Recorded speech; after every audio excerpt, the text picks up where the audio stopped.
Hey, what's up, everybody? It's BDF44 coming at you with another video. Looking kind of crazy with this hat on my head the way it is, but who cares? I don't think you do. So I want to talk about Blake Griffin. Blake Griffin is uh, reported to be leaning toward the Nets, or to be more accurate, they are the front runners according to the media for his services. He has been bought out. That is already done, and now it's just about finding his suitor and going forward. There's a million teams that'll be available for him if he wants to go there, including the Lakers, a trip home back to the Clippers. Obviously, the Nets has already been mentioned.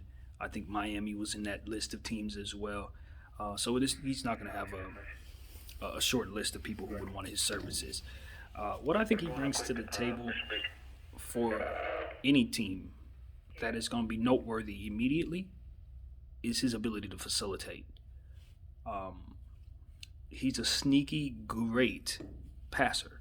Sneaky great.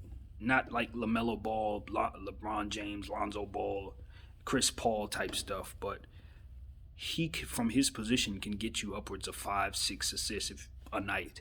And they're going to be quality assists that are going to make it so that his team is in the flow and that other people are better.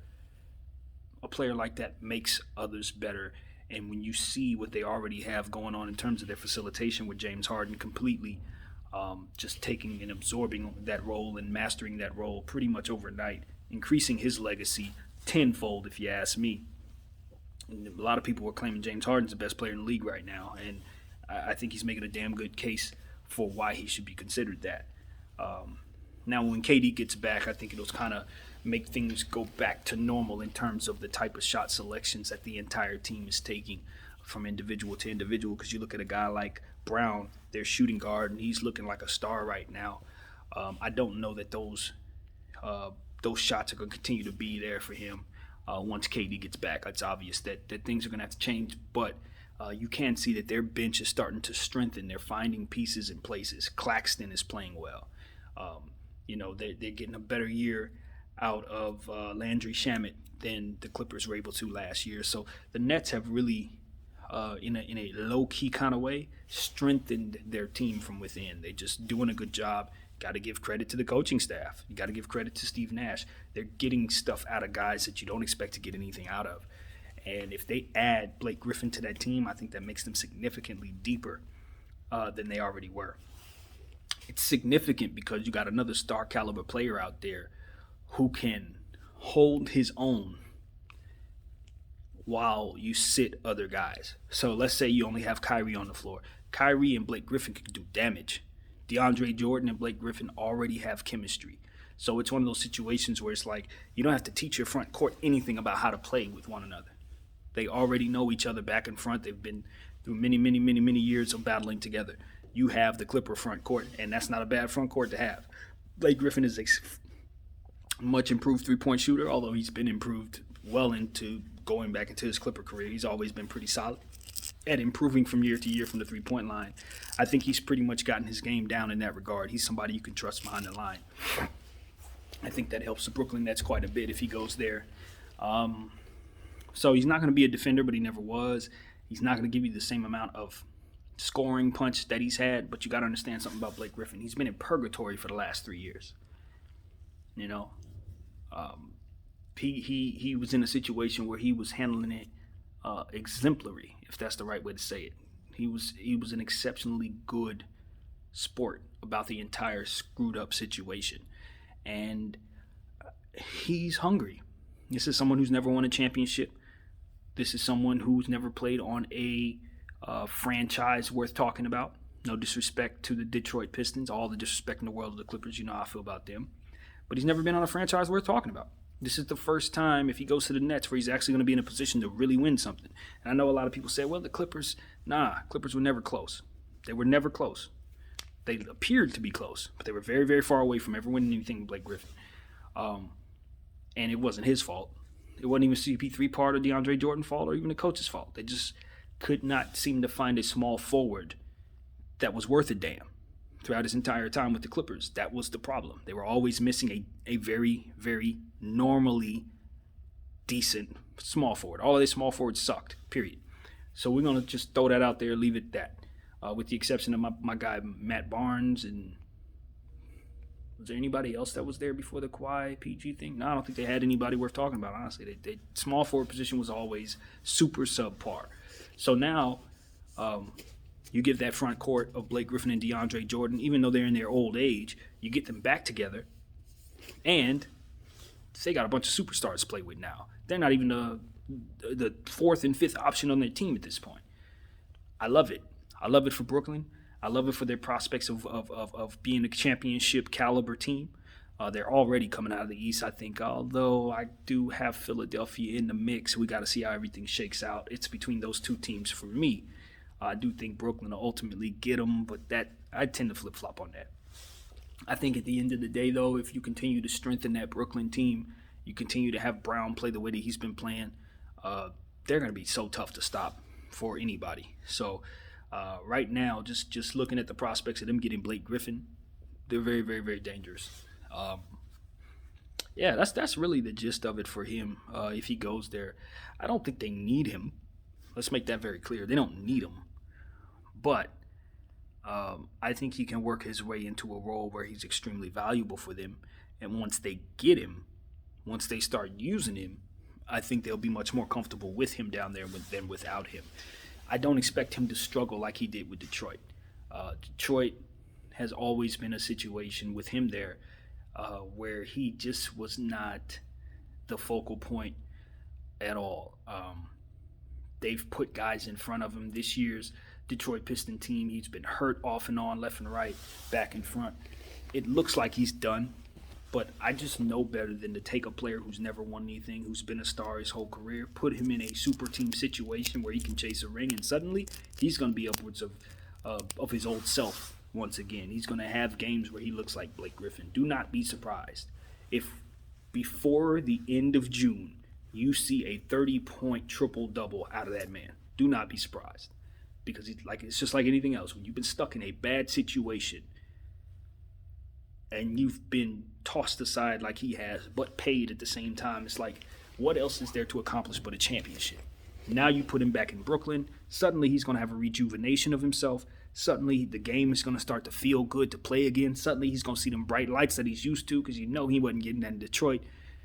Obviously he was getting it in LA. He's going to be back in that type of situation. And this time, it's not going to be any pressure on him to lead anybody anywhere. In fact, he can just sit back and relax, because obviously Brooklyn Nets have plenty of heavy lifters. So, yeah, man. I'm trying to figure out. I'm gonna be honest with everybody who's watching my channel. Before I stop talking about the Nets, I want to make it very clear that I'm starting to lean toward the Nets being the favorites to win the championship. I've been thinking about this for a couple weeks now. This isn't a new thought. I just haven't talked about it on here because I'm a Laker fan and I don't want to go there. But to be honest with you, I'm starting to get there. The Lakers have to improve their roster, and I think we will. But we have to, because the Nets' chemistry is starting to come together a little quicker than it should have. And not only is their chemistry coming together, but their defense isn't any good, and they're still beating the hell out of teams, good teams they're beating. So I do like the idea that the Lakers appear to be kind of like just out of it. We're dealing with injuries. We're not able to give teams our best right now. And I like that for our prospects of being able to catch people off guard in the playoffs. I think people are going to come in saying, the Lakers are kind of, going through the motions. We still got to play them, but maybe we can beat them. They're not going to treat us like we're 100% on point, and I think we're going to be a lot better in the playoffs than we are right now. So there's no guarantee that the Nets are going to continue to play this way either. Obviously, they're dealing with KD's Achilles, which has been okay, but he has missed some games.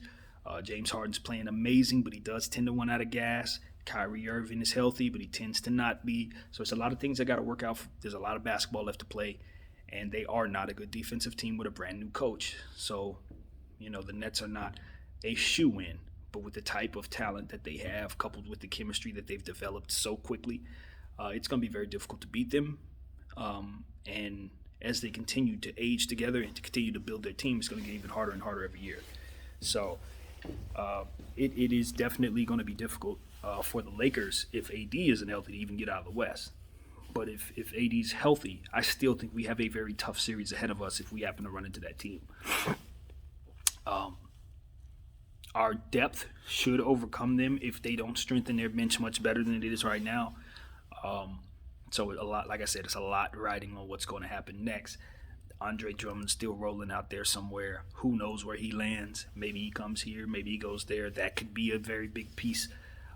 So it's a lot of stuff to talk about in regards to these two teams. They're both very much in the market for buyout candidates. Obviously, they're going to be the two front-running teams for most of those players. So however this shakes out, I do believe that the Nets and the Lakers ultimately would be the two teams in the end. I believe that at this moment. Now, since we're talking about the Lakers, I can kind of add a little more about my team that I want to throw in here.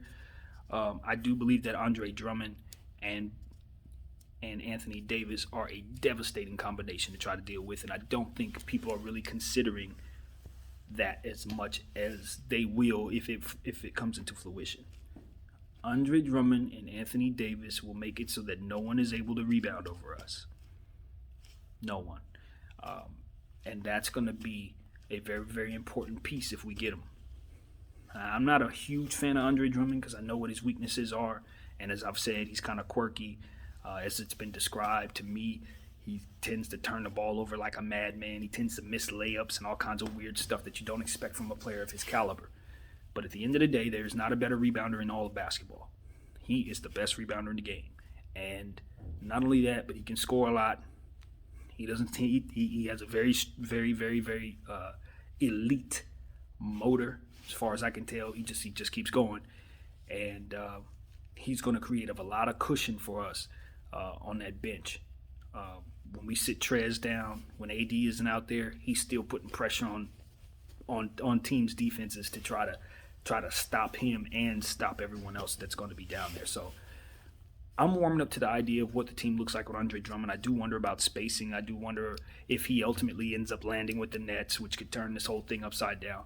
But if he lands with us, I like our chances in terms of trying to keep up with what the Nets are already doing, assuming they get Blake Griffin. So it's going to be interesting to see what the Lakers do. I would love to also see us trade Wesley Matthews. I know I've been saying I don't want to trade those guys who are chasing rings. But if they're not able to help us and we can get something for them that can, I think that's the only move to make. So we'll see. We'll see. It's still a lot of team left. It's still a lot of season left. We're not even at the All-Star break just yet. So, it's still very much chill out time in terms of thinking about what the end result is going to be for all of these teams. But at the end of the day, the Nets and the Lakers are poised to make themselves a lot better over the next several weeks. And I'm very curious to see what happens here. So, thank you guys for watching. My name is BDF44. I'm out.